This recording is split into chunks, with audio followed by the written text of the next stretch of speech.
president of Union for Reform Judaism, which is the largest movement in the U.S. It's one of 10 Jewish groups, this is the interesting part, that signed a letter condemning Trump's campus crackdown. I say interesting because anything that seems kind of on its face, Rabbi Jacobs, is counterintuitive. You say, well, there's these Jewish groups who, here's a president who wants to crack down on anti-Semitism, and they say they're not with them. Sounds like a discussion you want to have because you want to know why. So why? No, I appreciate it. And let me just say, this is the day. Today, the new statistics on anti-Semitism were released by the Anti-Defamation League. Yeah. Turns out the largest increase over the last year in 4 decades. 84% of increase on college campuses alone. So we're talking about a reality. No one in the Jewish community, not any of the organizations that signed on to this statement, feel that it's less than an emergency to keep Jewish students safe, not only on the college campus, but wherever they might be. However, how are you going to actually accomplish that? Is it going to be accomplished by deporting students without their due process rights, by undermining core protections of our democracy, by threatening to withhold federal funds that are used for research that could save your life and my life? Right. Like, this is not the way we address the problem. The problem is real. So what's the better way? How would you, or how do you think the president should go about this if this is not the right way? Well, first of all, there's a core commitment that every university has to keep every student safe. To be able to walk across the campus to get to a Hillel Shabbat dinner should not be a risky proposition. That's essential, not just at Harvard, but at all our universities. Yep. And it's important to address, when there are agitators on campus. However, just because we don't like what they say doesn't mean they violated the law. And if their law is going to be bent to prosecute them, guess what? It'll be bent when you or I are on the line. So we want to make sure that democracy, which has kept the Jewish community and everyone else safe for a very long time, is protected as we address the root causes of anti-Semitism. Is there anything that these universities, though, are not doing that currently that they should be doing in your view?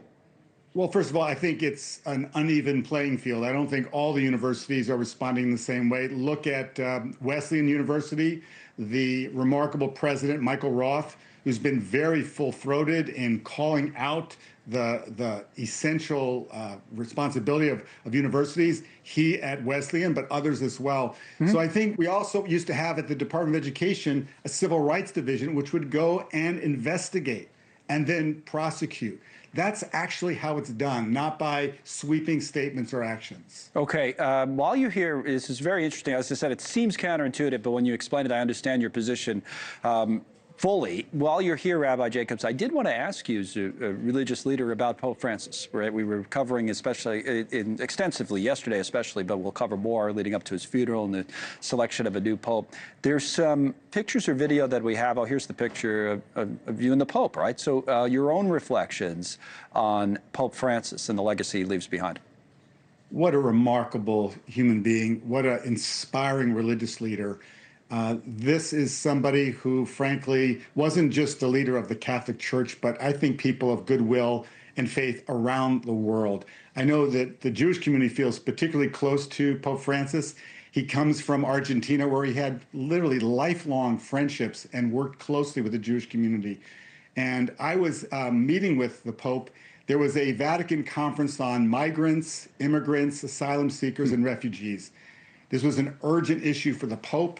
And we shared reflections about the Bible and about the obligation to create a society where, frankly, everyone is treated with dignity. This Pope is such a person of humility. He was so ready to sit with anyone, open his heart, really inspiring. I remember when he talked about the LGBTQ members of the church, and he said, "Who am I to judge?" Well, yes, the Pope. You can judge anyone. What about his thoughts on the war in Gaza? Well, first of all, he is a person who, wherever there was tension, whether it be Russia, Ukraine, Israel, he had sympathy with the people who are suffering. And to be honest, the people in Gaza have been suffering largely because of Hamas's brutal treatment of them and of putting literally their weapons underneath all of the homes and schools and hospitals. So for the Pope to have empathy for those individuals is important. I hope he also has expressed, I know, sympathy and empathy with the victims of the October 7th massacre. Right. So this is the Pope who showed up for everybody. His family included all of the human family, including the Jewish family, people of Palestine who are struggling for dignity. So this is a leader we're going to meet very, very seldom in history. And we feel his absence already. We're inspired by his example. Even when he came to New York to address climate change, he spoke at the UN. He met with a group of us at the 9/11 memorial. This is a person who made religious living such a compelling proposition for people who have no faith. Right. Pope Francis is the leader of the world faith community, and we're all bereft today. Right. Thanks so much for watching. Just go to joinnn.com to find NewsNation on your television provider. And don't forget to click the red subscribe button below to get more of NewsNation's fact-driven, unbiased coverage.